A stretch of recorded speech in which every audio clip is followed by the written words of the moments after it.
fires upfield into the end zone, and it's caught. Jelani Woods, touchdown! ISB! 43-point night for Tyrese Halliburton. How do you like that, partner? Renew now, drives in low, throws up a shot. It doesn't go. Tipped up and in by Anthony Leal. Indiana takes the lead. It's pretty simple. I win. Google me. Now, here's your host, Jim Coyle. Hey, everybody. Welcome aboard. Thanks a lot for being with us on this Friday. Heading into a good weekend, hopefully. Hope you had a great week. Appreciate you being with us. Jim Coyle here as always. John, the producer, back at the helm with the steering wheel in his hand. On the program today, Shannon Griffith joining us. We'll talk some IU football. Zach Osterman from the Indy Star will join us. And Michael Mangarelli as well, as there's always plenty of stuff to talk about in regards to these changes with the NCAA. Lots to get to as well. We'll talk about no Joey Chestnut in the hot dog eating contest this year. Oh, my. And I think that him and Kobayashi are doing something. So we'll talk about that just for the fun of it. Xavier Johnson working out with the Pacers. What I saw some pictures earlier sent to me earlier in the week. Very, very cool. The Rivals Up recruiting rankings updated. We'll talk about that as several Indiana targets make some serious jumps. Devin Taylor, Indiana's all-star baseball player, as the accolades continue. Been all Big Ten twice, freshman of the year, and now he's second-team All-American. So he's going to be a wanted man next year, no matter what. Hope everybody else is doing great. And for those all of you joining us on the Andy Moore Honda hotline, appreciate you as well with your comments there at on the YouTube. Don't forget Indiana Sports Beat Radio, powered by Andy Moore Honda. Just get more to your door by going to andymoorehonda.com, and you get the best of new and used vehicles, along with the Autograph app, where real fans get unreal rewards. The first app to track and reward fans for loving what they love most, turning passion into access and experiences. It brings all of your Indiana content into one place. So great place to go for that. Download the Autograph app in either the Apple app or Google Play stores today. Apple Autograph, where unhinged fandom meets unreal rewards, but use the ISB Media code so we get credit for that. How's everything going? John Boy, how was Mr. Vacation? Let's start calling you Mr. Vacation. How was the vacay? It was good. It got cut a little short, but sometimes you can't control those kinds of things. But that's why I'm back here on a Friday. Glad to be here, of course. But it was a good time. We went to Delaware, coastal Delaware in the Mid-Atlantic. Never been in that region before. And I have never been to Delaware. I've been to a lot of places, and I've never been to Delaware.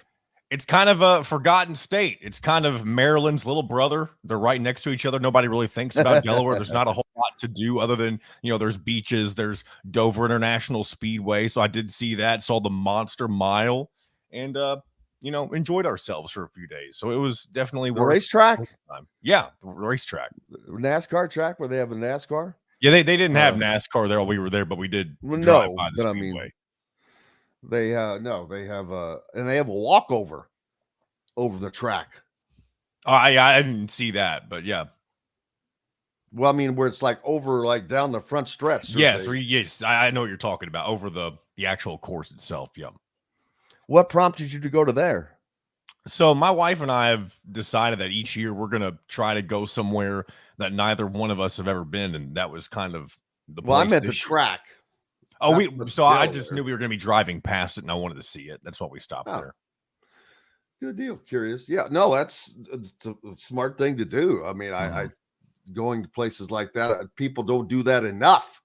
Hell, most people don't go to 80% of the events that are within 100 miles of them. Yeah.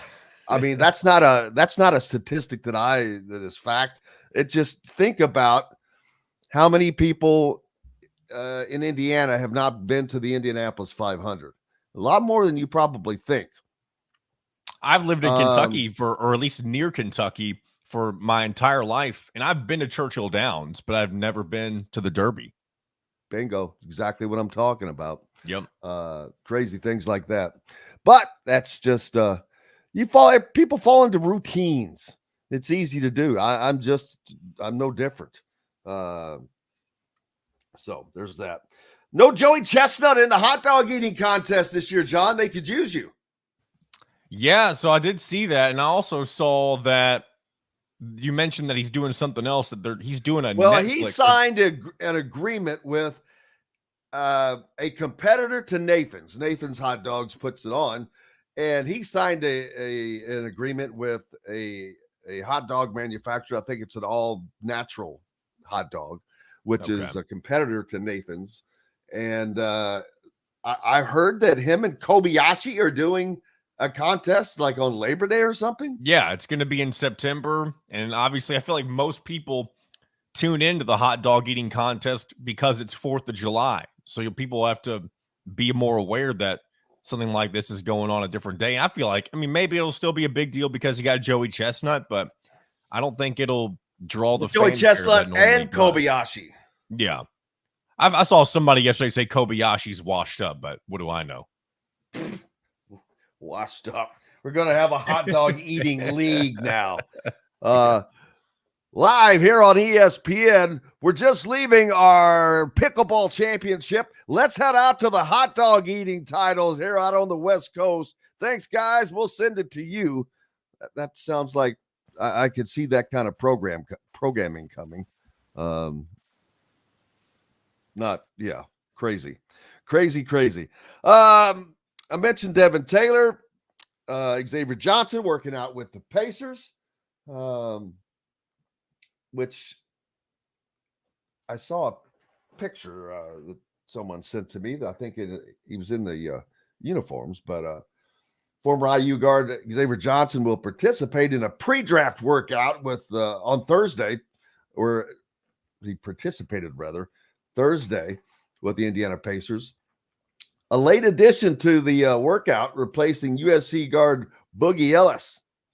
The others participating in Thursday's workout were Kentucky's Antonio Reeves, West Virginia's Jesse Edwards, Morehead State's Khalil Thomas, North Carolina State's DJ Burns, and Baylor's Jalen Bridges.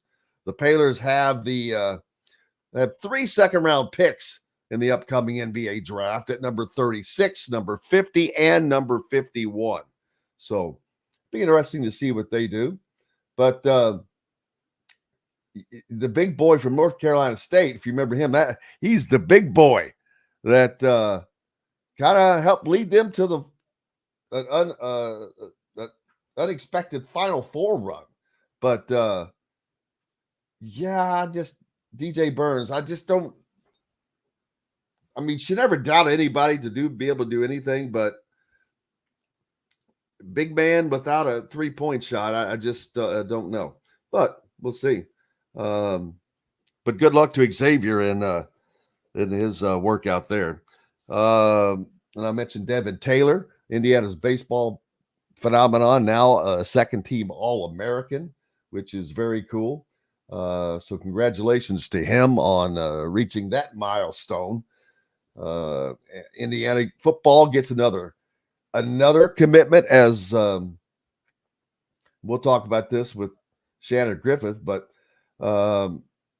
special teamer out of the 2025 class. He's an in-state punter and kicker. Bryce Taylor announced his commitment to Indiana via his social media pages. Went to Bloomington South High School, where he also plays on the varsity soccer team, so he's got a leg on him. But good to see getting some local talent in. But across 3 seasons as a member of Bloomington South's varsity football team, he appeared in 24 career games. He's been nearly automatic kicking the ball. Converted on 107 of his 114 career point-after attempts. So, of those 7, I'm not sure that he missed, or could have been blocked, or bad snaps. Who knows? So, he's pretty accurate. 13 field goal attempts, hit 12 of those in his senior year, I believe, including a 43-yarder. So, there's some fill-in for Indiana football. Congratulations to them. But something else I'm looking forward to talking about, and I'm going to wait till Shannon is with us, but regarding Juju Lewis, and I do not think that this is common knowledge, and I'm going to wait. It's a little surprising if it is. Cheryl Sizemore joining us. How are you, Cheryl? But yeah, it's a little shocking and surprising and shocking in regards to Juju Lewis. And but we'll talk about that when Shannon joins us, which won't be very, very long from now. Let's see. What you got the US Open going on this weekend as well. It started yesterday, as a matter of fact.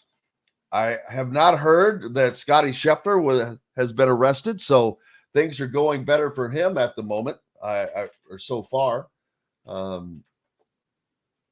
He's having a tiger run, man, a big time tiger run. I wonder if he has tiger blood.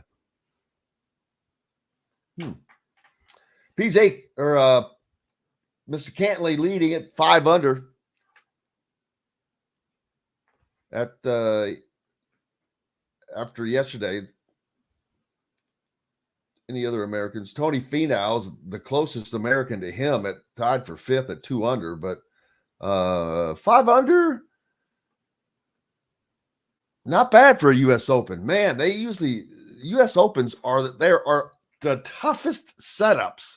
If you're a golfer, when you watch these things, they set the pin placements up are unbelievable. It's just the roughs are usually rougher. It's just they just make it difficult, and it's kind of fun to watch because it makes them look mortal, makes them look human like the rest of us. But looking forward to catching some of that this weekend as the temperatures, they're supposed to rise, aren't they? What the 90s are coming. I think that today will be the first day that I turn the air conditioning on. Yeah, it's coming. It's getting up to 89 today. It's going on today. First time I will have used the HVAC in 6 weeks. I mean, no, in 3.5 months. 3.5 months. June 14th. That's got to be a personal best, I'm sure. Yes. Managed to get through some. I just don't see the need in it, as long as it's not getting too hot or too humid. That's the thing. And then yesterday I was like, oh, we're getting close. And so today is probably going to be the day, unfortunately, but we'll see that. But we've got lots coming up. Like I said, Shannon Griffith joining us. We'll talk some IU football. Zach Osterman from the Indy Star and Michael Mangarelli as well. Let's get started with it. We'll take a break, come back and talk into Shannon Griffith right after this on Indiana Sports Beat Radio, brought to you by the Autograph app, where real fans get unreal rewards. Make sure you go to the Apple app or Google Play Store today and download the Autograph app with ISB Media as your code. Back right after this. We'll be right back for more Indiana Sports Beat Radio with Jim Coyle, presented by Andy Moore Honda of Bloomington. In the market. All right.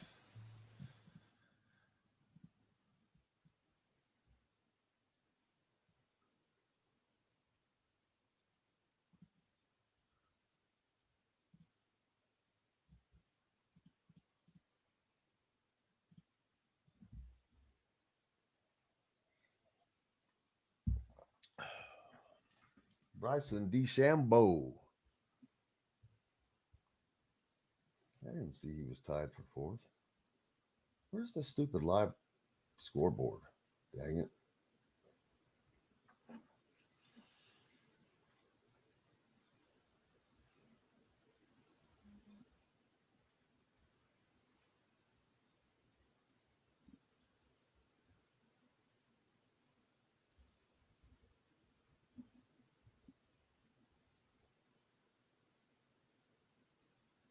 I want a live scoreboard. McElroy is -4 now.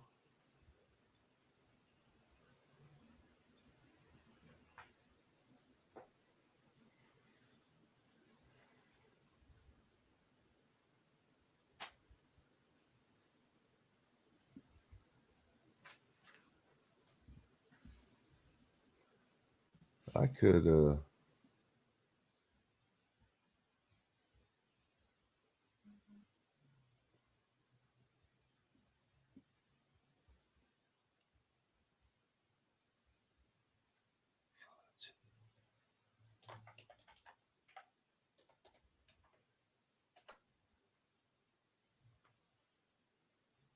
Trying to get the U.S. Open on.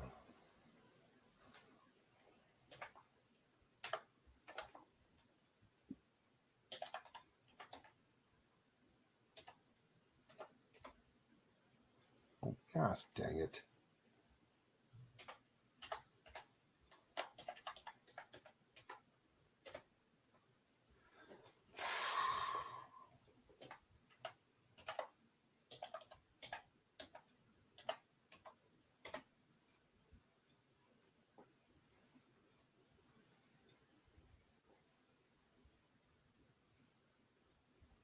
All right. We'll be back in 30. If Shannon's on in a minute, I'll send him a message. But he did respond to me yesterday, so I figured he'd be on here. So, all right, here we go.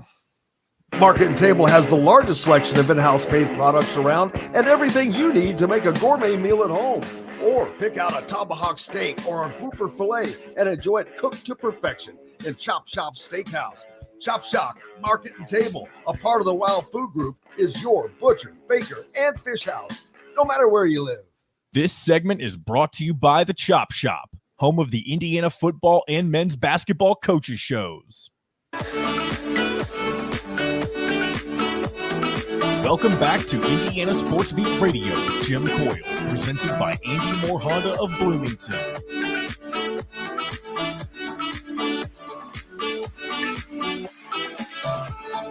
Welcome back on this Friday. Hope everybody's doing well. Appreciate you being with us as always. Brought to you by our friends at Chop Shop, home of the Indiana men's and women's basketball coaches shows, as well as the football coaches show, so that you can stop in there. But more importantly, home to that incredible prime rib sandwich, which I love so much that I had it twice this week.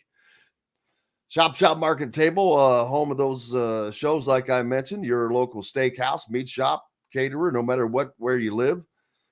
You can sit down, have a great dining experience, or get some food to go, order out of their meat shop. It's incredible.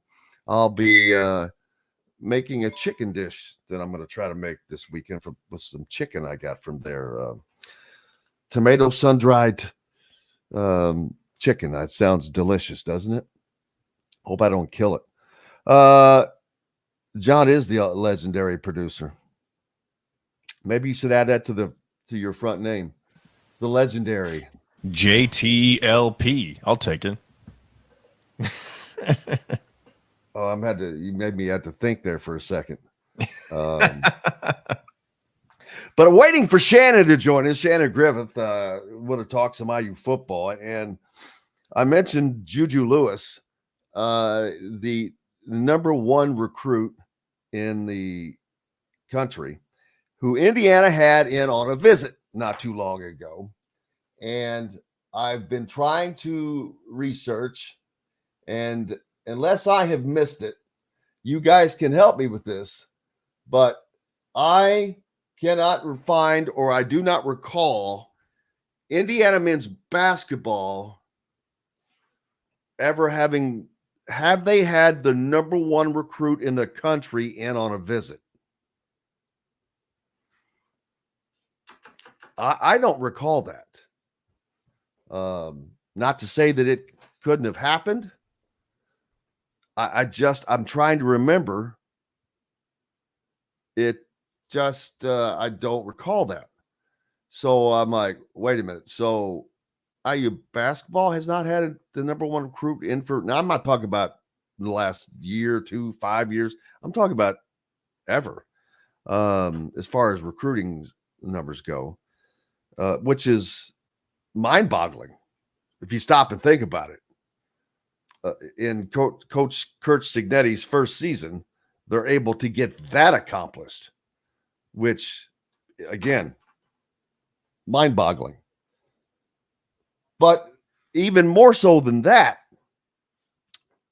I've had multiple sources tell me that Juju Lewis is down to 2 schools. Auburn is not one of them. That leaves USC and Indiana. That is that's huge, which I will put that out after the show, but I've held off just because I want to make sure that that ranking thing was correct. Bailey was not the number 1 recruit in the country. I can promise you that. He may have been the number 1 recruit in the state of Indiana, but not in the country. Nab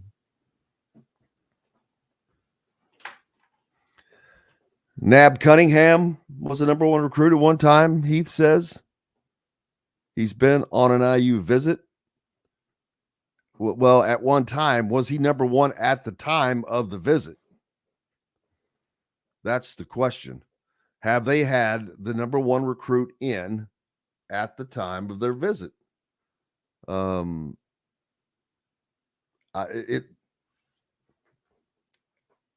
sure swimming and soccer and things like that have, but I'm talking about the big sports, the big 2, football and basketball. And the fact that Indiana and basketball is so intertwined that would seem naturally, but not really, because that's not what Bob Knight did during his tenure.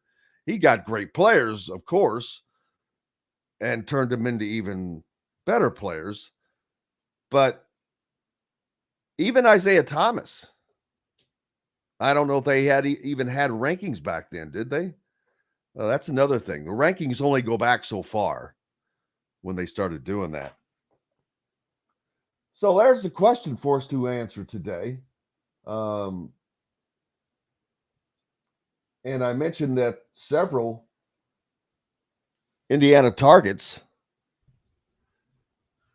of rankings jumped up, none bigger, of course, than that of Braylon Mullins, but he's not the highest ranked guy that I use chasing. Malik Thomas, previously number 7, has moved to the number 5 spot, which he's been in a lot of action lately. Elite, he's with the Elite Overtime from the Atlanta area, of course, another Atlanta area player. Indiana has really dug into that area. Jalen Harrelson was previously number 8. He's now number 7, the 6'7". And I get confused. I consider him a point guard. He's listed as a small forward, which by size, he should be a small forward. But Darius Acuff Jr., previous number 9, he stayed at that spot. Nate Ament, previous number 14, now number 10. So 1, 2, 3, 4. Indiana currently recruiting 4 out of the top 10 at the moment. Mikael Brown Jr., who Trent Sisley shut down in their lone meeting so far in the AAU series this summer. But he was previously number 13. Now he's number 12. Troy McKinney, previously number 11, drops to 14. Bryson Tiller was number 6. Now he's number 15. Darius Adams was 17. Now he's 16. Malachi Moreno makes a gigantic jump from number 57 to 24. So about 33 spots, but not quite as big as Braylon Mullins, who jumps from number 88 up to number 31. 57 spot jump. I mean, I knew he was going to jump, but I didn't know he was going to go that high. That's a jump, folks. Kean Anthony, previous number 38, now number 36. Trent Sisley also moving up from 71 to 67. So Indiana recruiting 1, 2, 3, 4, 5, 6, 7, 8, 9, 10, 11, 12, a dozen players that are all in the top 70. A dozen. And 4 of those in the top 10. That's just some serious talent that Indiana's looking at. And which ones are they going to hit on? That's going to be the $64,000 question. Which ones, by that I mean, which ones will they be able to land?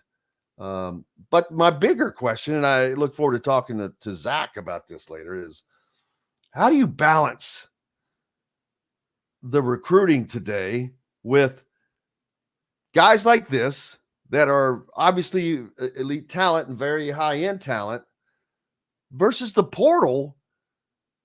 Because there are so many guys that now that have experience that have gotten better. It's a juggling act of sorts. There is definitely a balance that you're going to have to find on bringing guys in.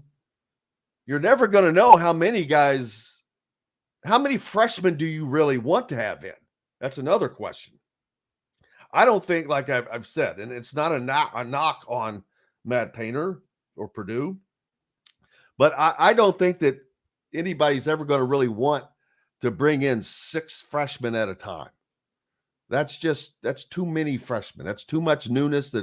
There's no way you're going to get production out of all of those guys. And how do you find that balance?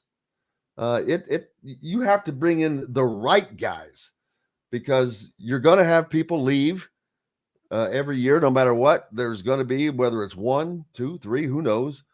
And it doesn't matter if we're talking about Indiana, Purdue, Notre Dame from now on. There's going to be guys that hit the portal, and it's a balancing act. It makes we wonder a little bit why Danny Hurley, man, I'm taking that $70 million. I'm sorry. I wish he'd have taken it and given me the other half that he didn't need. But yeah, and the freshman that Painter is bringing in, the difference between him and, say, Tanis calling him Matt Calapainter, that's pretty funny. But those 6 freshmen are not the 6 freshmen that Kentucky would usually bring in. Would be guys like I just talked about in the top 15 of the rivals, top 150. So yeah, where do you find that balance? You've got to blend, and Indiana, with all these new faces that they currently have on their rosters, I think 6 new faces, but those are 5 via the portal, 1 freshman. They're bringing in 1 freshman this year, and everybody else is a portal guy. Now, they didn't have their claws into truly into any recruits last year. And it's part of the reason why there's been criticism of the recruiting by Mike Woodson up until now. And it's been deserving. I mean, people can fight that and disagree all they want, but this past season's recruiting, way different. Well, there was a reason. There seemed to be a much more concerted effort, much more effort period put in, and the results were very, very good. Now, next year going forward, you have to wonder, with wanting to get a guy in like Jalen Harrelson and Braylon Mullins and Trent Sisley or Malachi Moreno and all these other guys. So there's no way that Indiana's bringing those 4 guys in that I just mentioned. There's no way that those 4 alone are coming, because they're also seriously chasing Malik Thomas and these other guys that I talked about. Darius Acuff Jr., Nate Ament, Mikael Brown, Trey McKinney, all 5 stars, Bryson Tiller. And So where does the 4-star start? So the top 15 must be 5 stars, just the top 15. Not that I think that there's a well of difference between those, but it's going to be a balancing act that I think next year really will be interesting to see how you can move forward and rotate these teams in. Indiana is beyond set roster wise for next season right now. Heath says he thinks that Mullins is the 99% pick for IU, even though he's got offers from everybody, North Carolina, Kansas, UConn, everybody looking at him. It'll be interesting to see which ones that Indiana does land, which in-state players they land, which freshmen they land. And that's another thing. Now, not only do you have to balance how many freshmen you bring in, you've got these in-state kids that you're chasing, multiple ones, like I mentioned, Jalen Harrelson, Braylon Mullins, Trent Sisley. Those 3 guys right there are all great players and all in-state. And I just don't imagine bringing in more than, I've said 3. 4 would be, I think, the outside. But if it was 4, I'm thinking 2 of them have to be 5-star guys. I just think that that's what they would do personally. But man, it sure is different. It sure is different. And let's keep our eye on that, John Boy. You got thoughts? I don't have thoughts. Man, but I do have break thoughts. It's time to take a break. Well, we'll do that. We've got more coming up here on Indiana Sports Beat Radio. Looking forward to talking about it. Be back with all of that, including Zach Osterman, Michael Mangarelli joining us as well. Right after this break. We'll be right back for more Indiana Sports Beat Radio with Jim Coyle, presented by Andy Moore Honda of Bloomington. If you're looking for I guess maybe something came up for Shannon. I didn't hear from him. I tried reaching out during that segment, but you try to call him. I don't have his number, but I just sent him a message. Oh, how are you trying to reach him? Just through email, but that's what I did yesterday, and he was usually quick to me.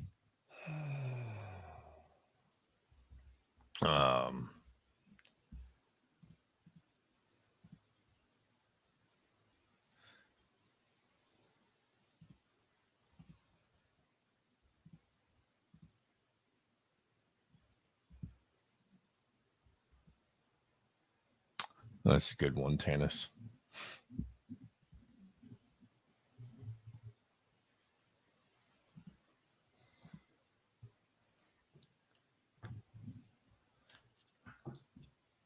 Oh, here we go. He did just yeah, okay, so Shannon, come on now. He just replied to me. I don't know if you're calling him right now, but he said you can come on now. I were.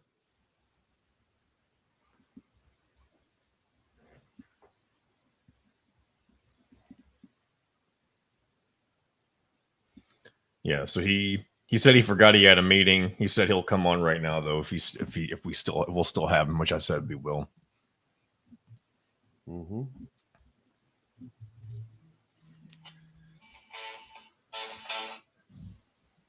Yo, man. That's all right. Yeah. I'll mute you real quick. There we go.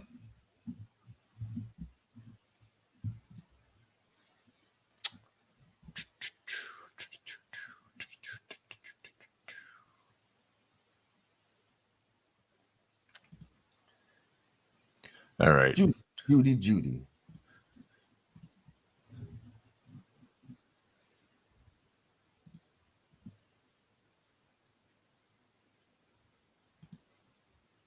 By the way, the only reason I said I didn't have thoughts is because I didn't know what part of the conversation you were in. I was like, I don't know what he's talking about right there. I'm just going to say it's time for break.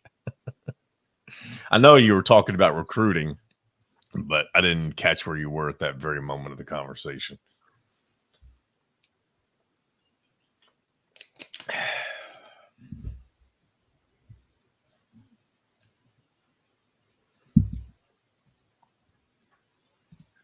All right, here we go. Did he say he's coming on right now? Yeah. Okay. RVs, CRVs, Honda Ridgelines, payment free for 90 days. Or get 0.9% APR financing for 36 months on a 2023 Honda Ridgeline. Go to anymorehonda.com and get more to your door. This segment is brought to you by Freethink Apparel. Welcome back to Indiana Sports Beat Radio with Jim Coyle, presented by Andy Moore Honda of Bloomington. Hey, welcome back on this Friday. Hope you're doing well. Ready for a weekend, or the weekend. Not just a weekend, but this one. It's going to be a little warmer, though. Up in the 90s. Sunday hitting the 90s, man. Woo! Shannon Griffith joining us now. How's it going, sir? I'm all right, my man. Can you hear me all right? Like a peach. All like right. a peach. Earlier, I was talking about some things that I have had some sources that are very close to the situation in regards to Juju Lewis. And I'm trying to confirm whether or not I can't find it anywhere else before I put it out, but of where that he has lowered or cut his list of schools to 2. Have you seen that anywhere? I have not. Okay. Last, like I said, the last I heard was he was still a strong commit to USC, but that was it. And he was finishing up with Auburn. Then he was shutting down. Well, the information I received from two sources very close to the situation, that he has cut his list to 2 schools. Auburn is not one of them. Yeah, that's surprising. Because all of them, Yeah. everybody, all the gurus said that Auburn was the best school to potentially, quote unquote, flip him. Yeah, but isn't Auburn getting that kid that originally was getting the $46 million? Just kidding. From Florida and went to like New Mexico or wherever he went. Or was it Georgia? Maybe it's Georgia. I don't know. Yeah. But yes. But the information that I was given is that he had cut it to 2 schools and that Indiana was one of those 2 schools. Well, it doesn't surprise me in the sense that the relationship that he's got with Tino and what he's developed with Shanahan and also Cignetti. Again, I'm not quite sure what is going on with USC as it pertains to him. It's kind of a weird setup. I've never seen this type of scenario develop with a kid who has a major Power 5 offer with USC that has all the money in the world from a NIL standpoint, collectives and all that, versus an Indiana that is just starting to get themselves in a position to go out and fight with these big boys. I had Tyler Harris on last night, and what they've done with the collectives, and I think even Coach Cignetti has said this, is that it's above and beyond what he even anticipated to have in his tool chest. So maybe they've put a package together for him that rivals USC's, and it's put him in a position of, let's wait and see what all happens here. Yeah, because at the end of the day, Heisman Trophy guys usually get more attention from schools like USC, Ohio State, Michigan, blah, blah, blah. But let me tell you, Michael Penix would have been a Heisman Trophy candidate at Indiana had he done what he did at Washington. Let's say that Kalen DeBoer had still been there, and that would have happened. Anthony, it's been a long time, but Anthony Thompson was one of the second closest Heisman runner-ups in the history of the vote. Right.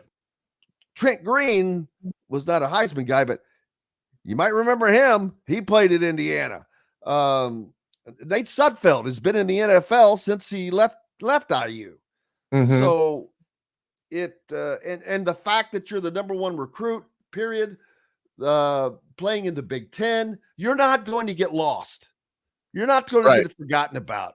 I mean, even Tunga Vailoa, he got all the notice he needed at Maryland. So going to a school like Indiana is not going to knock you out of anything like that. And I'm still shocked from hearing that. Now it's been 2 days since I've heard this information. I have not put it out yet. I've been waiting, trying to confirm, because I haven't seen it anywhere that he has put it out. Well, I just think that if Juju's looking for a place where he can have a potential immediate impact, the pathway for that at Indiana is, I would say, greater than USC. But it's an interesting dynamic, because you think about it. Here's Tyler Cherry that's here that, they were able to get him a year ago after the Duke collapse in terms of losing a staff and things of that nature. They went in there and swooped him up, kept him in the state of Indiana. And now they've got this young man out of Georgia that they've had developed a relationship a long time ago. I mean, this goes back to when the kid, I think, was in middle school, when they were all at JMU, and how that all evolved.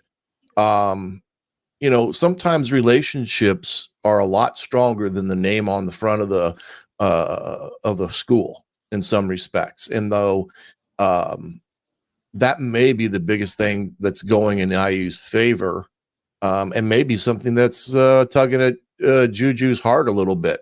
The relationship he's got with Tino and everyone here, may be a lot deeper than what he has developed at USC with their staff. So, hey, I don't doubt Signetti in terms of his recruiting ability. I mean, I think we can honestly say that right now on paper, they've got a strong class. I believe it's also ranked in the top 25 with this 25 class. So if they get him, you're talking about planting a flag. Well, to me, I don't know that they planted the flag, but they sure raised one just by having him on campus. Yeah.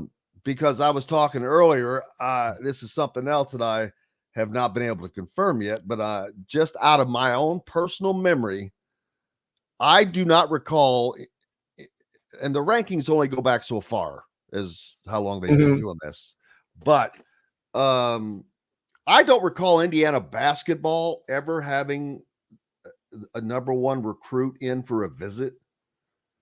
And the fact that Indiana football is able to accomplish that it's mind-boggling.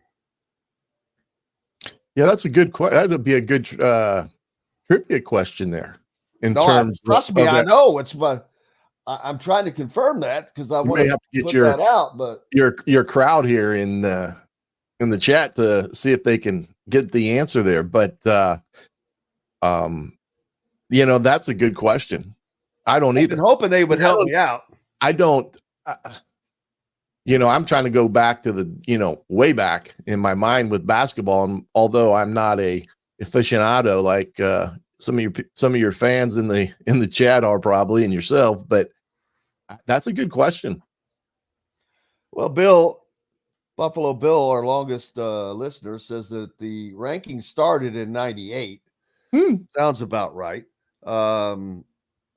and I'm trying to run through my mind, which that's a dangerous place to be. But I don't recall that, but not that couldn't have slipped through because they've had a lot of big time guys in, but they're usually top 5, lots of top 5s, tons. Oh, of top sure. 5s. Sure. But that number 1 guy, I'm like, man, I just don't recall that.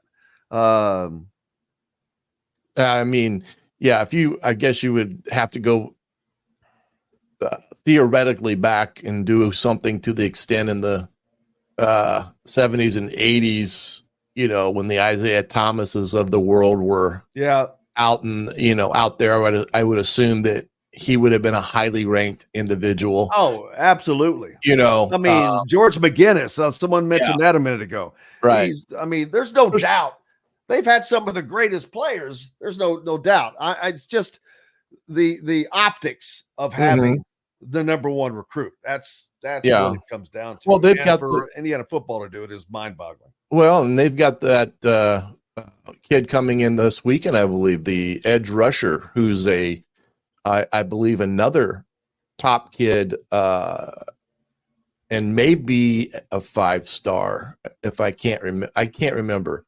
But again, another top kid coming in for prior to the season starting this summer, this weekend. I mean, they've had some strong recruiting groups come in over the last 3 weeks for their official visits.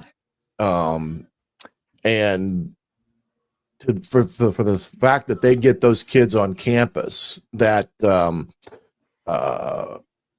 they've got a shot at getting them here in the summer is important, and I think is also a good indicator where Indiana stands with some of these kids, because I'm not sure a kid would bother coming in the summer for an official visit if Indiana wasn't in their top 3, let's say. The way recruiting goes now, it's so much different than it was when I was at that level. I mean, we wouldn't have our top kids in gym until the first week of December.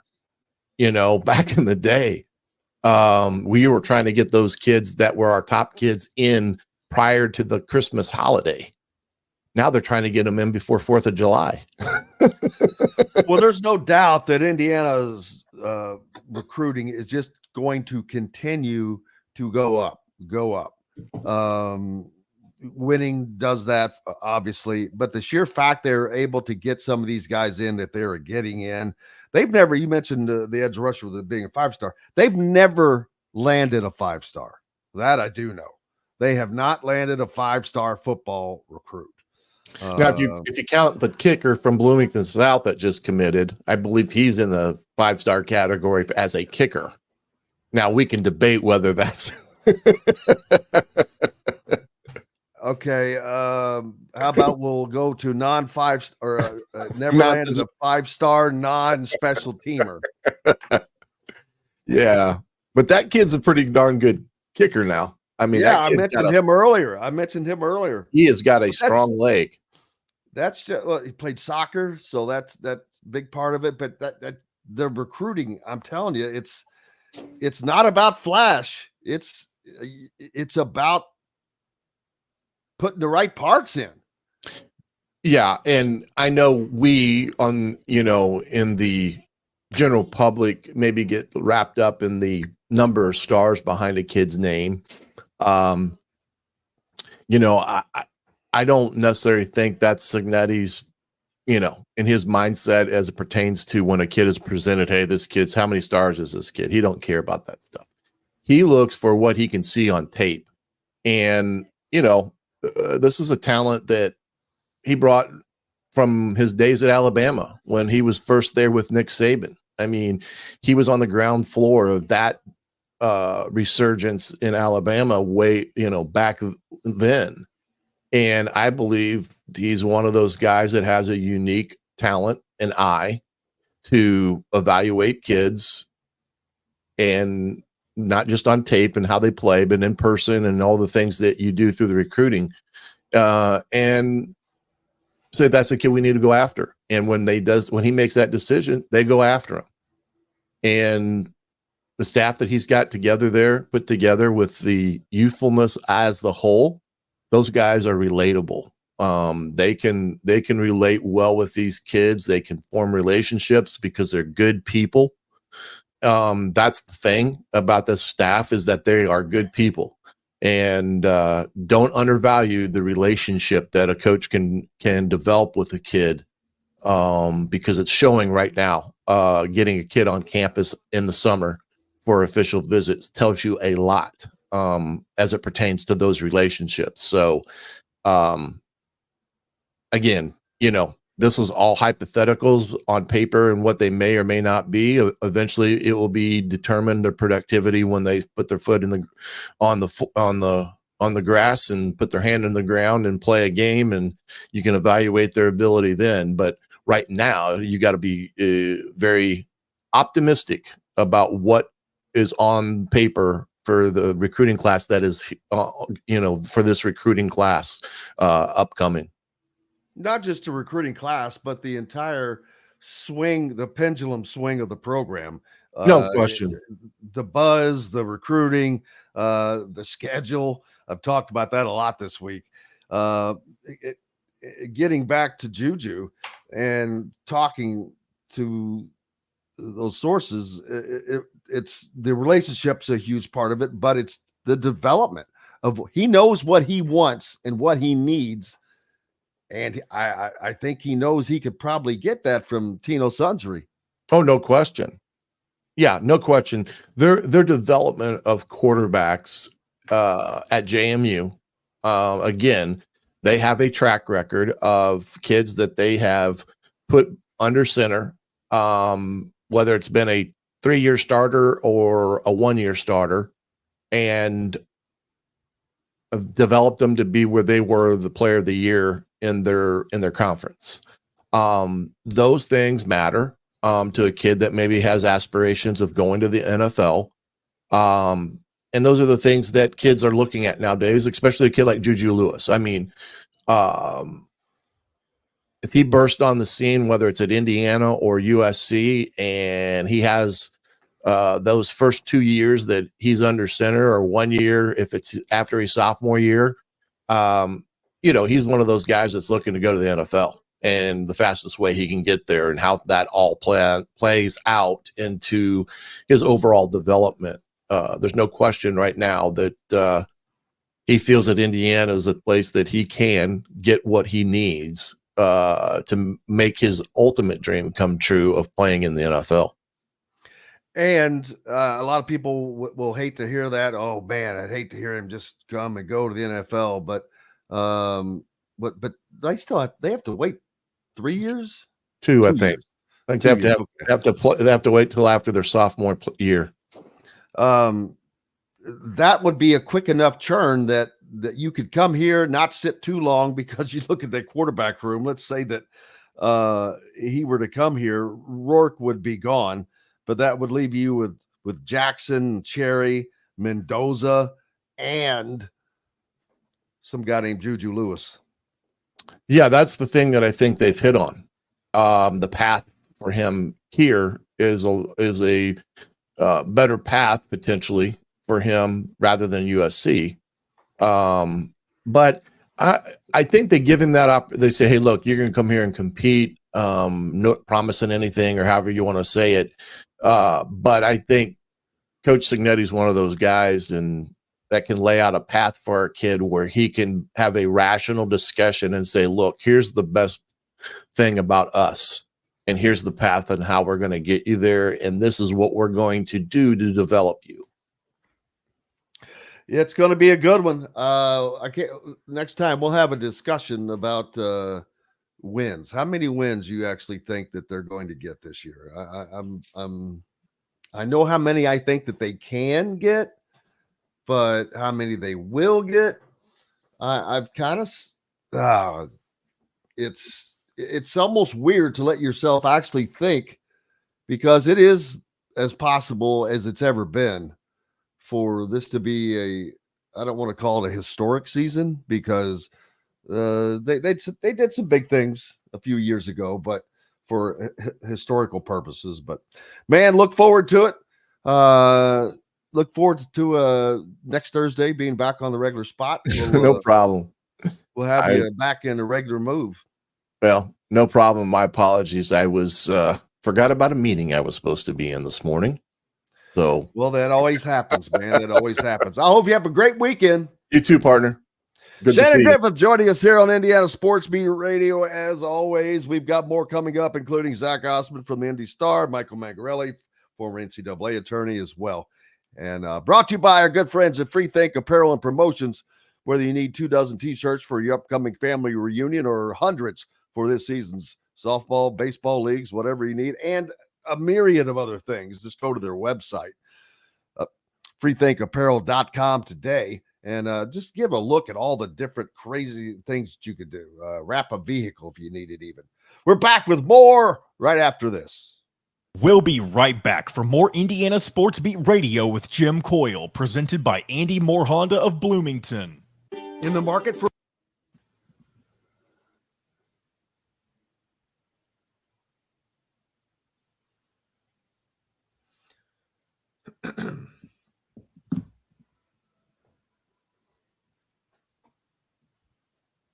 Just a heads up for next week, Zach will not be able to join next Friday, but he is able to come on today, obviously. But just while I'm thinking about it, his spot will be open, vacant, as they say, next Friday.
All right, here's Zach. Hey, Zach, how are you, man? Hey. No, Conor McGregor. Huh.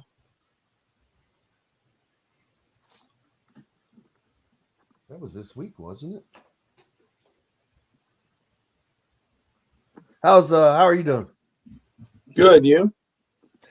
Oh, can't complain. Just plodding along.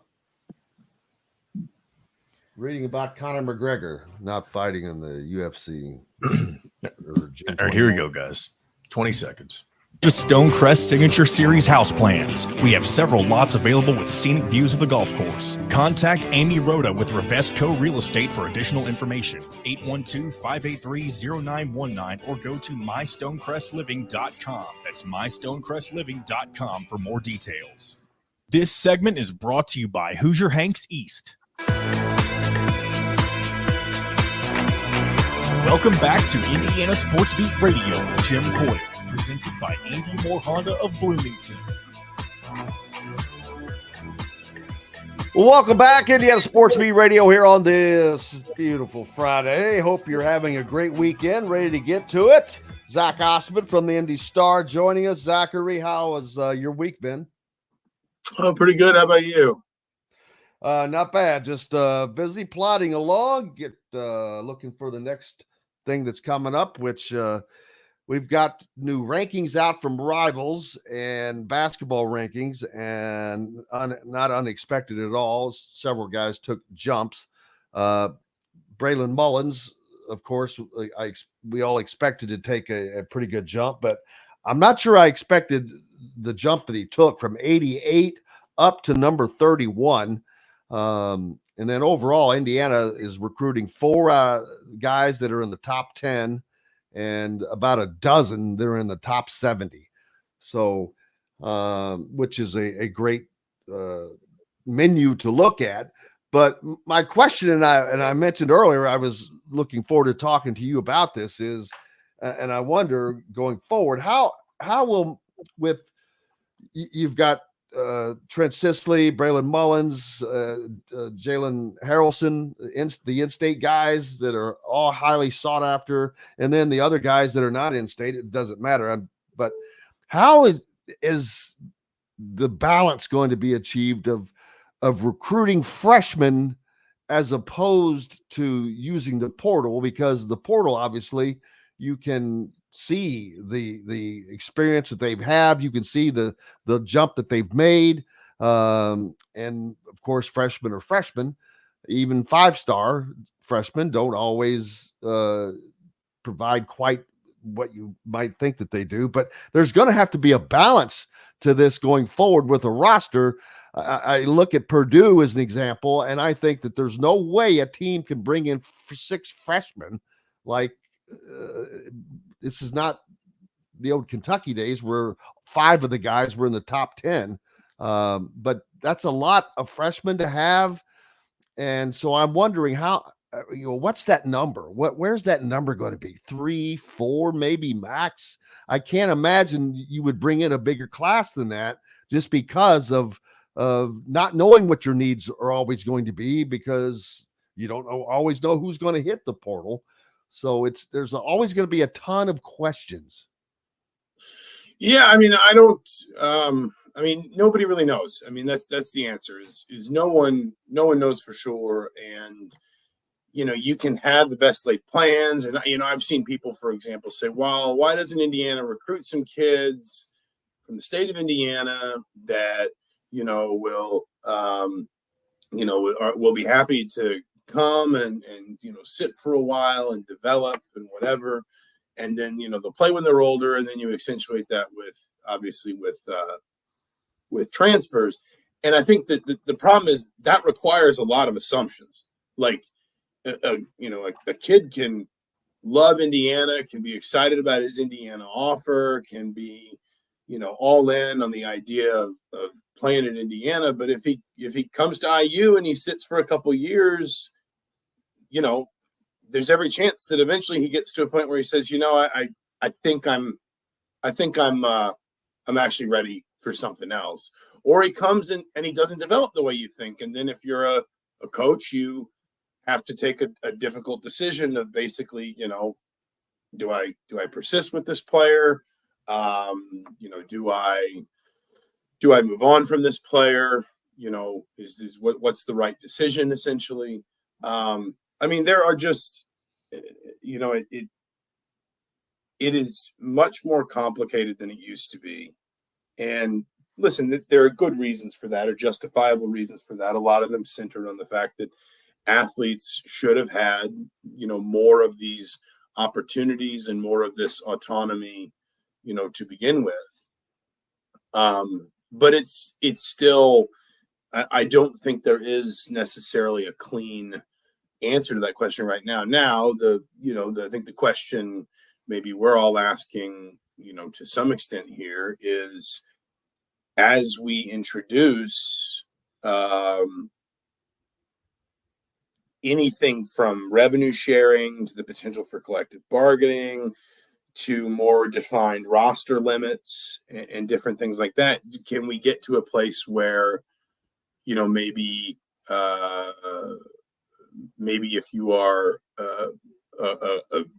a player, you enter into some sort of more binding agreement where, on the one hand, obviously the university or the athletics department, the program, whatever entity it is more committed to you, but in the same breath, maybe you are more committed to it, if you understand what I'm saying. You know, is that moment coming? I think we all think it might be, but it's, you know, it's not like that's on the calendar somewhere. And so for the time being, I mean, it's kind of uncomfortable, but you know, it is kind of something that, to be honest, you just kind of have to roll with the punches a little bit. And I think, you know, listen, I actually think Indiana was probably a good example of, you know, doing it in a decent way. If you think back to last season, Indiana targeted that 2024 class, you know, really went hard after some guys, some elite guys in 2024. And, you know, came close, obviously committed and signed Liam McNeely, but eventually he asked out of that letter of intent. They were very close on Derek Queen. They were very close on Boogie Flan. There were a couple others that, you know, they were probably kind of in and around the mix for, that just kind of never came to fruition or whatever. But the point is, when Indiana wound up not making out of that class what it had hoped, it pivoted to the portal. It, you know, sort of redoubled its efforts in the NIL space, and that made it competitive for some really good players that now have people, I think justifiably, you know, as we've said all along, you have to see it on the pitch to be sure. But I think we all sort of justifiably said, you know, or are saying now, I should say, that Indiana looks like potentially a Big Ten favorite. And so, listen, I don't know if it's really a long-term, you know, solution that you can kind of basically just live almost like cycle to cycle like this. I think what you would like in an ideal world is, you know, 2 to 3 high school guys and room for a couple transfers every year. But what you have to be prepared for is that ideal world can dissolve on you pretty quickly. And not just because, oh, you targeted some guys you didn't get, but because, you know, ultimately the players can move on even when maybe that's not what you would prefer, if you understand what I'm saying. Yeah, exactly. I've been wondering that, because, like, wow, they seem to be in about as good a position from a recruiting standpoint as they have been in Mike Woodson's tenure going into next season, with a lot of these guys. The in-state guys, they have worked and they've got really have relationships with, and then several of the national guys as well. And I think that, and having a good portal showing this year, and of course season, will obviously help that tremendously. But the fact that they were able to land the guys out of the portal, the different places from the different positions, whatnot, will also benefit them going forward as well. No, I think that's fair. And I think, you know, again, like, is this what Indiana wants to do every year? Probably not. And we're, you know, we can look at this team and know Anthony Leal will be gone, Trey Galloway will be gone, Umar Bala will be gone. I wouldn't be surprised if there's interest on the player side, if Indiana explores the possibility of, you know, getting a year back for Luke Goody, but I think that'll be trickier than it was with Xavier Johnson. You know, that's not accounting for the possibility of somebody like Mackenzie Mbako or Malik Renew wanting to test the draft or even just leave, you know. So the point is, and then again, the other part of that is you're also assuming you hold everything else you have from a transfer perspective, which you can't really assume.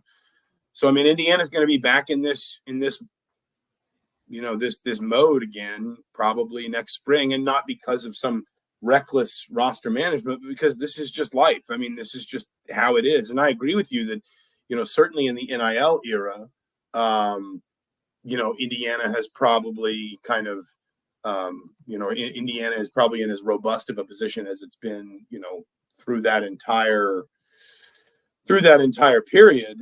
But I also think that it just, I mean, it's difficult to really sort of pin down. I mean, like I use the Matt Painter example a lot. There's a reason why every time Matt Painter sat down at a table during the NCAA tournament, all anybody wanted to ask him was about roster construction, because he was the only coach there that, did not have multiple transfers on his roster, that had gotten guys to stick together, that had gotten guys to accept smaller roles or move to different positions or whatever.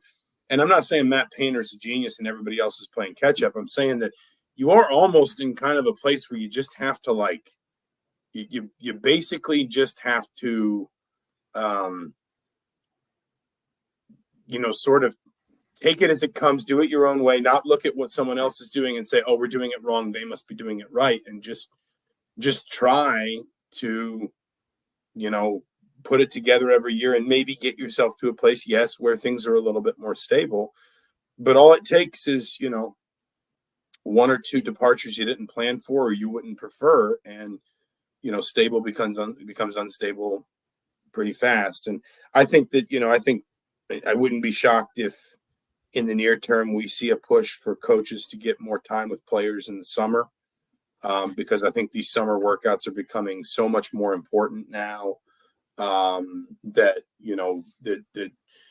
the opportunity to, when you do have to sort of piece a team together, kind of in just a few weeks, or maybe one, if you want to call a fall recruiting window and a spring recruiting window, if you want to, sort of roll that all together as one cycle, I think that this becomes so much more important this summer period for coaches. And I wouldn't be shocked if you see more of a push for coaches, I should say, to get more time with their players. I have a pie in the sky idea that I think I have an ally in John Calipari in, which is summer leagues for Power 5 teams. The idea that at the end of the summer, the SEC gets together in Atlanta, the Big Ten gets together in Indy, the Big 12 gets together in Dallas, the Big East gets together in New York, the ACC gets together in Charlotte or wherever. We can do this wherever we want. And, we separate, using the Big Ten as an example, there's 18 teams. We'd separate into, 3 groups of 6. Everybody'd play everybody else. We'd take the top 4 finishers, and we'd play a staggered 12-team, summer league tournament. We could do it all in one weekend. It would be like an AAU tournament for college basketball. And, I think it would be good for fans. I think fans would like it because and this is, forgive me, this is just my tilting at windmills now, but I think fans would like it because they spend so much time now wondering, who are these guys? How do they fit together? What's the vision for this? If you give them a chance to see it somewhere before November, I think they'd eat that up. But I also think coaches would find it valuable to just, if you are going to have to turn over, even a team like Purdue, which we praise them, praise Matt Painter to the skies for his roster management, and guys aren't transferring, guys are brought in. Well, guess what? They're going to have 5-6 new guys this year. It would do coaches a world of good, even in a laid back setting. Nobody go too hard, don't get hurt, whatever. For everybody to just get a little bit of a look at each other, and for everybody to, not just workouts or controlled or open gyms, but you're out on the floor, you're in your practice jerseys, there's referees, somebody's keeping score, 2 15-minute halves and away we go, or 3 8-minute for 4 8-minute quarters and away we go. That is my pipe dream. I'm not sure anybody's listening, but I know Calipari's on board. Let's do it. I agree. Oh gosh, I was going to follow up on something with that, but IU football quickly. I haven't put this out yet because I've been trying to double research it, but I was told by multiple sources that are very close to the situation that Juju Lewis is down to 2 schools, and Indiana is one of those 2 schools remaining, which just getting him in for a visit was shocking. for a program that has never even landed a 5-star, much less have the number 1 recruit come in for a visit. But pie in the sky, let's say they land him. Would there ever be that's got to go down in the annals of would be one of the biggest recruiting upsets in college football? Yeah, I mean, certainly. I mean, from Indiana's perspective, I'm trying to think. I know Dave Schnell was incredibly widely regarded, and that was very much the pre-NIL era. He was from or not NIL, sorry, rankings era. He was from Nashville. Or Jesus, I'm struggling here. I'm trying to read his Wikipedia page while we're talking. He was from Elkhart. That is what I was trying to say. He was selected. Yeah, he was Sports Illustrated selected him as the best high school footballer in the United States in 1985. He was the last quarterback to beat Ohio State at Indiana. I'm trying to think of other big recruiting wins. Obviously, flipping Samson James. There have been a handful of others. I'm sure we can find other times highly rated recruits have, picked a school that maybe wasn't expected. He would be, if I'm not mistaken, the first 5-star commitment in the program's history. Yeah, because I think Gunnar Kiel was highly rated, but I think he was only a 4-star at the time, and I'd have to go back and look. I'll do that while we're talking.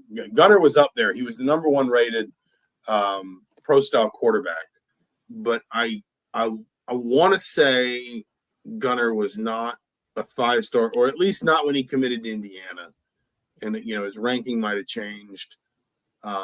He was up there, and I don't know. Maybe I'm wrong. Certainly, obviously, no. I don't think any 5-star players are signed with Indiana out of high school, and so that sort of move would be pretty substantial from Indiana's perspective.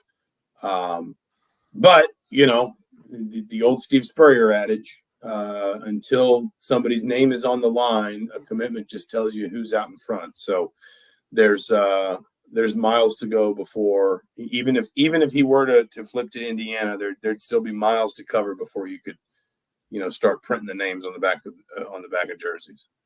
Yeah, I asked Matt Painter that. He just lost Kanan Catchings, and he was signed but released.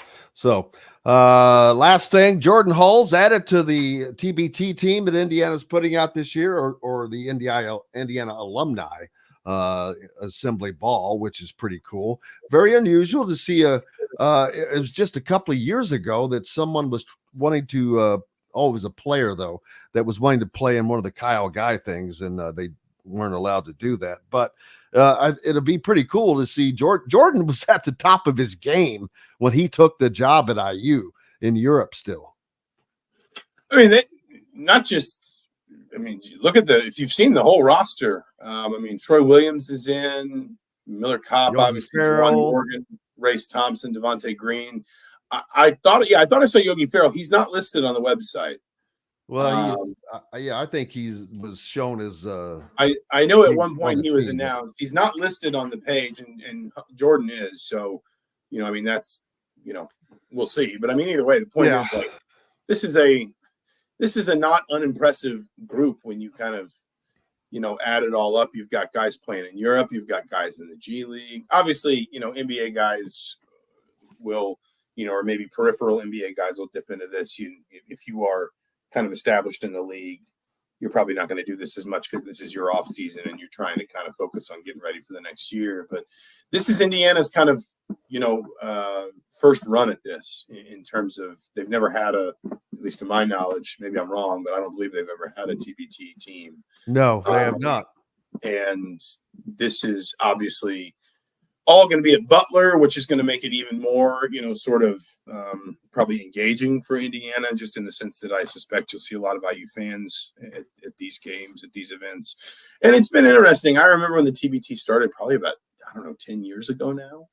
And, it seemed like a bit of a novelty. You sort of thought, this is interesting. Is it really going to last? But guys have really embraced it, and it's now spun off into, there's a soccer component to it too, the TST, which we've obviously seen IU men's soccer do very well in, and that's those are both, my understanding is those are both run under the same umbrella. So you have a lot of the, obviously it's different sports, but a lot of the same sort of structures and needs are going to be met between, basically, if you know how to put on a basketball tournament, you probably know how to put on a soccer tournament. You just got to do it in a different venue, and there's different challenges, but you understand like what is required.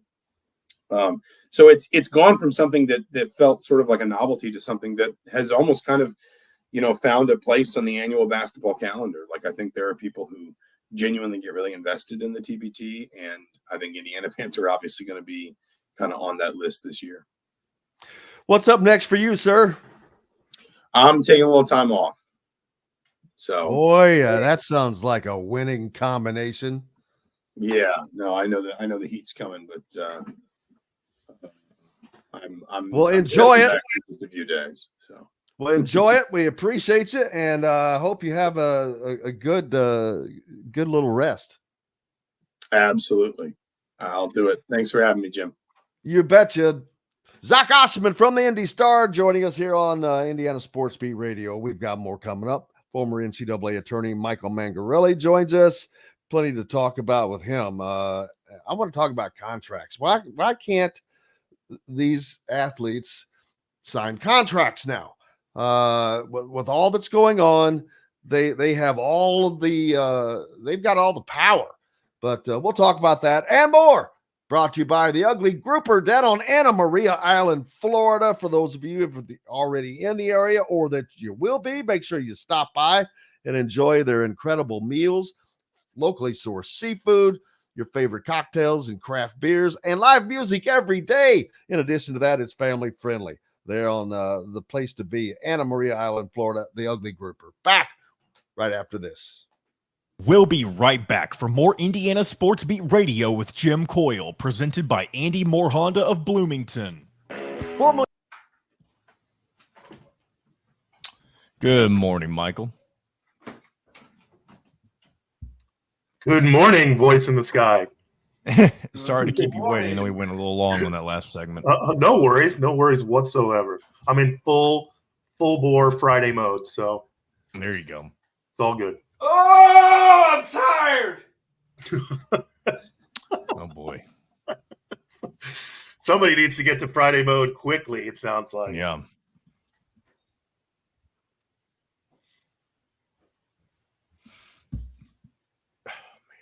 Man, that was a good discussion that Jim and Zach just had. I'm all for Zach's pipe dream of a Power 5 summer league for basketball student athletes.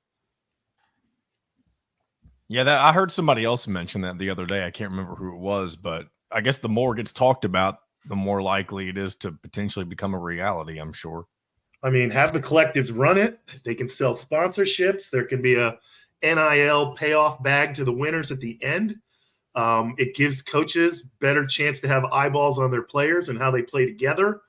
I'm trying to come up with some negatives for it. I can't yet off the top of my head.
What be new? Not much. Good discussion there with Zach. I was just telling John, I love the idea of that summer league for Power 5 basketball student athletes. Well, it would be Here a we go, lot guys. better than. Sorry to cut you off. Here we go. for 90 days or get 0.9% APR financing for 36 months on a 2023 Honda Ridgeline. Go to AndyMooreHonda.com and get more to your door. This segment is brought to you by the Fresh Fork in Bloomington.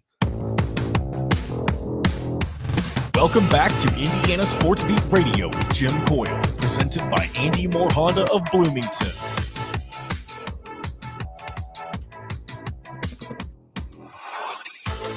Welcome back, everybody, on this Friday. Indiana Sports Beat Radio taking you into the weekend. Hope it's been a good week for you. And we're giving you a good send-off. Michael Mangarelli, former NCAA attorney, joining us now here on Indiana Sports Beat Radio. How are you, sir? I'm well. It's Friday, so everything's good. How about you? That it is. It is a Friday, and there aren't 50,000 things scheduled this weekend. So that's happy. That's a happy place. I want to know why there is no talk, or if I just missed it, of finding a place to where there can be contracts with with the NIL. Excuse me. Why is that not happening in even a smallest form of, say, 2 years? Yeah, I think it's a combination of things. Number one, so we talk about this House case and how big that's going to be for the future landscape of college sports, but there was actually a case in the summer of 21, a Supreme Court case, NCAA v. Alston, which basically the NCAA got slapped by the Supreme Court. That was kind of when they were designated anti-competitive, antitrust. And that moment, all restrictions on both NIL, name, image, and likeness, and transfer regulations immediately became non-legal, I guess is the best way to put it. So that was the summer of 21. And I think once that came down, organized schools, well-organized, deep-pocketed schools from an alumni, it was a mad dash to get a foothold and become to use that to your recruiting advantage. So what I think happened in that mad dash, basically, and I don't know all the ins and outs of how collectives pay these student athletes from a recruiting standpoint, from a performance standpoint, but what I suspect is it's mainly in the form of an upfront signing bonus. There may be continuing payments across the course of a 12-year period or 12-month period, but I suspect there's a large sum on the front end, certainly if you should come to our school and play. So I think there wasn't your typical business due diligence on the front end because the gates just came crashing open after that 21 summer Supreme Court case.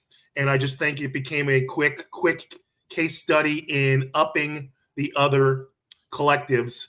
And I think the thought about, which makes a lot of sense, and I know you've been banging this drum for a while, especially when you get a kid come in for 1 year and then leave again, why aren't they signing 2-year contracts that basically commit them, at least financially, to the school for 2 years minimum, and then there be some sort of penalty involved if they decide to leave after 1 year, because, of course, again, transfer regulations are no longer legal as well. But I suspect that's the case. Everybody was so quick out of the gate to entice the best players to come to their schools, maybe where they hadn't been coming to their schools up until that point, that they kind of put good business practices to the side. And we have basically this 1-year rental kind of process that we have, where it would have made a lot more sense to have 2-year contracts that bind the kid for the most part to the school for at least 2 years. That's my best guess. Yeah, I still there would be issues with it. I mean, you could always have a kid who in the second year, if he wanted to go someplace, but he had a 2-year contract, got hurt. But I would think that if they wanted to sign one and the school wanted to sign one, what is it to stop them from doing so? Is there something that stops both parties from engaging in a signed agreement? I mean, me and you can sign a 2-year agreement for virtually anything. So why can't the school sign these athletes for this? Because it's a recruiting disadvantage if you try to force that. because there'll be other collectives that will say, well, we won't require you to sign Well, it. don't make it a forced deal. Make it more of an enticement. Yeah, I just think the way that people are these days, that if they can sign a 1 year and keep their options open versus signing a 2 year, which kind of close down their options, even if it's more, more money guaranteed for a 2 year period, obviously than a 1 year period. I still think most kids are going to think, well, I want to keep my options open. What if I blow up during this 1 year? What if I don't like the coach? What if something better comes along? I don't want to basically. But you know what? That's called life, because that happens in every other stinking business. If you have a contract, you have a contract. It doesn't matter if you blow up. It's like Eli De La Cruz plays for the Cincinnati Reds. What the hell do you think his next contract is going to be worth? Big, way bigger than what he's playing for right now. But guess what? He's got a contract that he's living, that he is obliging by. So why not get them started for life now? Isn't that what college is supposed to be about? Hey, I think you're definitely preaching to the choir there on that, Jim. It would make life easier for everybody involved. It would, I think, offer protections for 2 years for the student athletes. It would give much more roster certainty, certainly in the sport of basketball, year to year. It would allow these collectives to feel good about the money that they're putting out, knowing that it's just not a bad 1 year investment with very little return on that investment. It would allow for growth, the typical growth of a player. Obviously, typically kids get better, regardless of what their ultimate ceiling is. Kids get better year 2 versus year 1 for all variety of reasons. Better coaching, comfortable with the environment, learning how to play with their teammates. So it would make sense on every single level. I'm just skeptical that the toothpaste is out of the tube, my favorite phrase I like to use these days in college sports. And I don't know how you put it back in if you believe there's always going to be a recruiting advantage to say, they want you to sign 2, we'll allow you to sign 1, keep your options open moving forward. And obviously those schools that have a harder time, even the Power 5 schools that have a harder time getting the top-ranked recruits or top-ranked transfers, are going to be the ones that are not going to be in a position to say, you must sign a 2-year contract with us if you want to come play here. So again, I think it's a great idea. It almost makes too much sense, but as we know in the college sports landscape, common sense does not drive decisions. Hasn't for decades, and it likely won't going forward. Well, it's one of the only things that would offer any kind of consistency in the game today, because right now there is none with the ability just to just come and go as you please.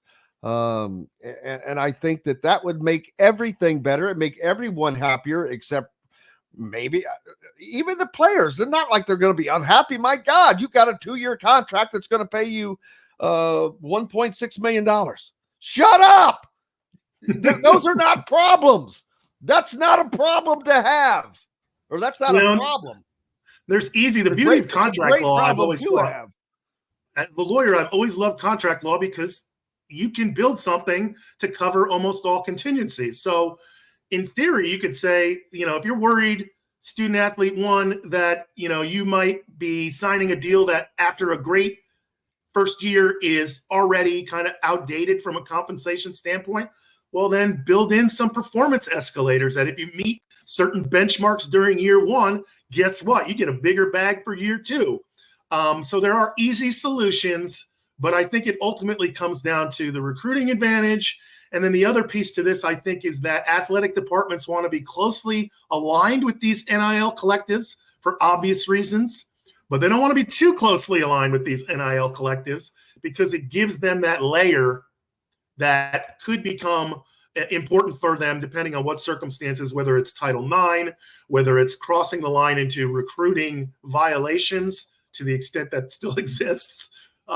So I think they like the arm's length relationship with the NIL collectives. But again, I just think it comes back to kids and their advisors telling them, sign a 1 year and it's better than any 2-year, almost regardless of what the money might be involved, because you can always then renegotiate year by year. So that's, I think, what we're down to, Jim, when it comes to that. It makes a lot of sense. I don't suspect it's going to happen anytime soon.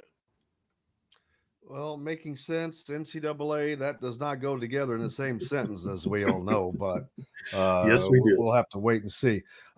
You had told me you had some information had come up to you in regards over Mike Woodson, something to do. I can't remember what it was.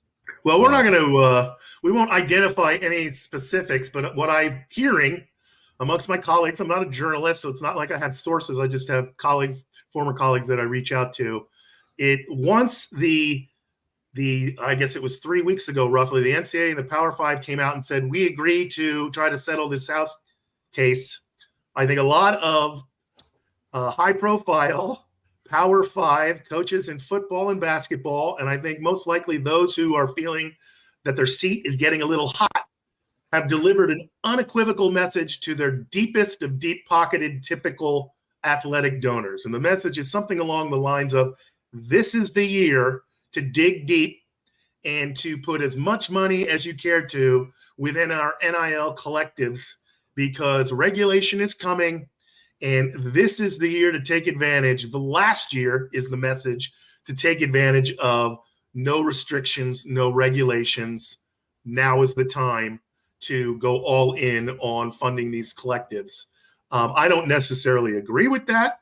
I don't believe that there is a lot of regulations coming down the road for these collectives, because they are at this point outside, arguably, the purview of the NCAA and even the athletic departments. But if you're a coach who wants to get a bigger bag that you can then share with better players and more of them, that's the message that I'm being told, that the big donors, in whatever way that message gets conveyed, whether it's face-to-face, some high-level, secretive, conferences with these folks, that's the message being sent. Now is the time to dig as deep as you can to fund these collectives, because we think regulations are coming, and this is the 1 year we're going to have where they're not going to be applied. What type of regulations or restrictions are we talking about that could impede what they're doing now? It's since we just put the contract talk to bed, basically. Yeah, well, there's been chatter that part of the settlement in the House case is going to involve some sort of NIL restructuring, maybe the term I'd use, because, again, if I'm those coaches in these positions, especially if I feel like the seat is getting hot, then that's the message I'm going to give. It doesn't matter if you're wrong a year from now in terms of now is the year, because if you successfully get them to dig deep into their pockets, guess what? Your job, you've accomplished what you set out to accomplish, whether ultimately the message that you're giving right now ultimately proves to be true. And again, I'm skeptical that there's really any real regulations on NIL collectives coming down the pike, whether through the House settlement or any other manner. But if I'm a coach with a hot seat right now, that's the message I would give to my donors. And you can at the very least claim that that's what you've been told, or that's what you believe to be the case moving forward. Well, yeah, you're certainly not going to win without a good coach and a good NIL program, period. There's no doubt about that. What about these collectives moving back under the school? They might as well. They are. I mean, they're hand in hand as it is anyway. I maybe for optics reasons or not, but I'm like, come on, give me a break. It's not like they're not talking to each other every day, or one hand knows what the other one's doing nonstop.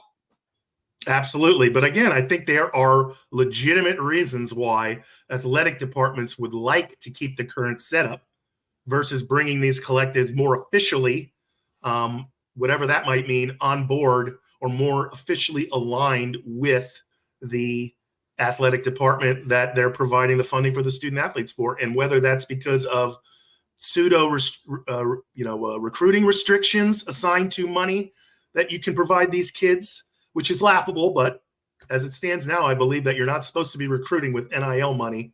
But you can keep that line of demarcation if the collectives are outside the direct report purview of the athletic department. And then the other piece is Title IX, which I don't think anyone can predict how that's going to play out with a potential House settlement. But you're supposed to. Title IX only applies to those institutions that receive federal funding. They must disperse that federal funding in an equitable way based on gender. Well, guess what? If you're aligned with the athletic department, then Title IX probably applies to your collective. If they're outside the purview of your athletic department, Title IX probably doesn't reach your collective.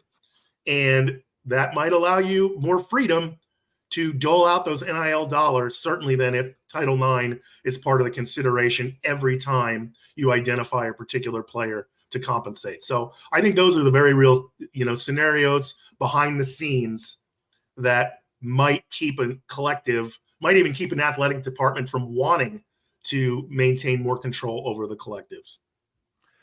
I'm thinking maybe the public, the payments, if they were under the school, especially if it's a state school, those payments then have to be made payment or be made public. Yeah, there's part of that as well, certainly. Yeah, there's definitely part of that. I heard this is kind of tangentially related to what we're talking about. I've heard that a lot of these kids who've been getting NIL money have not been paying taxes on this money. They've been getting a lump sum. It's up to them to then pay taxes like any other independent contractor, I guess you could call it. If they're 18 and they've never really had a job, there's a chance they've never paid taxes.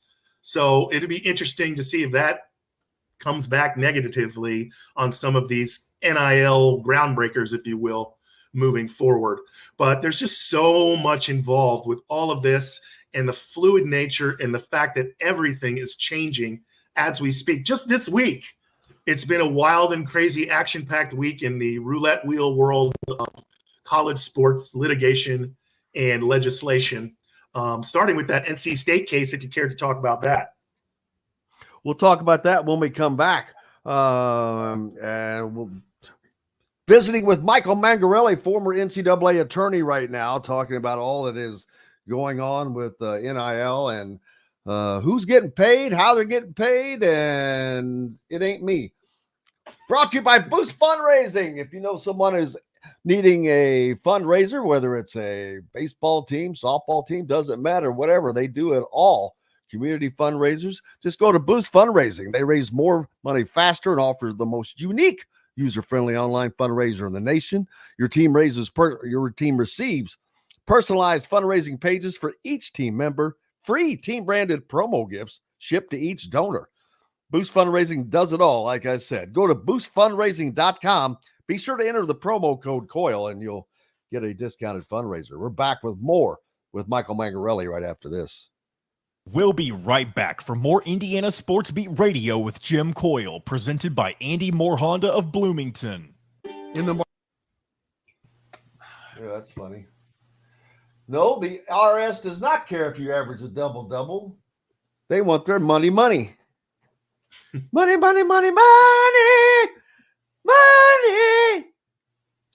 I'd love to see a study of the last 10 years men's basketball. How many players have made it from incoming freshmen at a particular program to the start of the junior year at the same program? What are those how have those numbers changed over the last 10 years in NIL world? I bet it's just fallen off a cliff. Oh, absolutely. And it's just, no one can argue that that's good for the sport. That it's not, you mean? That it's not good, you mean? Right, exactly. Yeah. Well, that it's not good for the sport. Yeah. It's not good for the sport. It's not good for the fans. It's not good for the school. It's not good for the player. I don't care what they say. Yeah. There's no continuity. If you're leaving because you're not getting your way, well, what are you learning there? Let me tell you, if you have a real job, good luck with that. Yeah. But that's what kids do. Exactly. I did. As you make stupid ass mistakes. You do stupid things. Yeah, and it's all of a sudden, depending on what your background is, you're going from, hand to mouth, check to check, and all of a sudden someone dangles this money in front of you. It must, as an 18-year-old, must be incredibly enticing. I cannot imagine. Someone handing me $800,000 right now. Much less as an 18-year-old kid. With no requirement other than showing up. That would have been bad for me for someone to give me $800,000 when I was 18. I can promise you I would have none of it left. You'll have about 8-9 minutes here for this last segment when we come back. Still got about 40 seconds till we are back, but 5 left's gonna throw me $800,000. Yeah, I'll take it. Exactly. And then I'll tell all my buddies, and they'll become even my better buddies. And they'll tell 2 friends, and they'll tell 2 friends. Remember when Chris Wenke was a 28-year-old Florida State quarterback who had already had big Major League Baseball contracts before he came back to school to play at college? He was kind of the guys. Is your butcher, baker, and fish house, no matter where you live. This segment is brought to you by Bubba's 33 in Clarksville and Evansville. Pizza, burgers, beer. Welcome back to Indiana Sports Beat Radio with Jim Coyle, presented by Andy Moore Honda of Bloomington. Hey, welcome back. Indiana Sports Beat Radio here on this Friday. Coming up on May 20th, don't forget, it's a Monday. No, I'm sorry, the wrong date. May 29th. That's not right either. I'm eventually going to get it. June 20th, daggone it. It's a Thursday. The Mybor golf outing at Heartland Crossings in Mooresville. Go to Eventbrite and you can pull that up. MIBOR. Great event. Played in it multiple times. Michael Mangarelli, former NCAA attorney, with us right now here on Indiana Sports Beat Radio on this Friday. And, man, it's about to get hot. How do we go? Well, I'll tell you exactly how, because this is where we live. But we will go from having the absolute most fantastic weather of the year probably at the beginning of this week to what we're going to have this weekend, which is normal, but it's like it's been held at bay for a minute, which is cool. Good excuse like for you to hit the pool. Desert. I know a good excuse for you, Jim, to hit the pool where you live. I've not done that but twice ever. So yeah, probably will need to do that. That's a good call. I'm usually working and don't even think about it, but big weekend coming up. U.S. Open happening right now, man. I was trying to pull that up earlier to get a look at the leader. Rory had jumped to the front. I haven't seen a leaderboard, so I don't know. Yeah, he looked good now, but I watched yesterday. He looked good. The one thing I love is when a course has the potential to bring these guys to their knees, and this one, Pinehurst number 2, definitely has that potential. I think Rory got to 5 under yesterday, but don't be surprised if the winning score is less than that. This course, well, U.S. Open, I said these courses are always brutal. I love it. Brutal. It makes these guys look like me. They look human, and it's like, oh my God! But these shots are so the rough. They usually make it rough. Yeah. The U.S. Open is no gimme, as one would say. If you get a chance to watch this weekend, which I hope you do, you'll notice something. You spoke of the rough. Instead of the rough on a lot of holes at Pinehurst number 2, right off the fairways, they have what they call wiregrass waste areas, which is basically grass or is sand with what looks like a field of pineapples. And all bets are off when you get into this stuff. like the lie, the impeding of your swing. It's amazing. So if you get a chance, watch this weekend and check out the Wiregrass waste areas at Pinehurst number 2. Also, the NBA Finals still going on, at least for another game. Boston's up 3-0 now, aren't they? They are. It's a wrap. Yeah, it's over. Do they wrap it up tonight in Dallas, or do they get to go back, or do they take their foot off their throat and let it go back to Boston for? There's you want to win at home, but there's also just the mental thing of knowing you swept the NBA Finals. That's a big deal. That doesn't happen very often. I suspect Dallas will rise up and get tonight's game, but it won't go another game after that. Or it'll go, that's it, one more game. 5? Oh, absolutely. Yeah. Now, Porzingis is listed as questionable for game 4, which I thought that would impact game 3, but it did not. Not to the effect of where it mattered and who won. So we'll see. Yeah.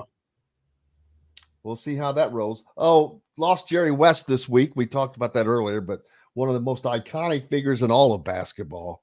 Man, he was involved in so much greatness. Yes. From the time he was a player right through the very end.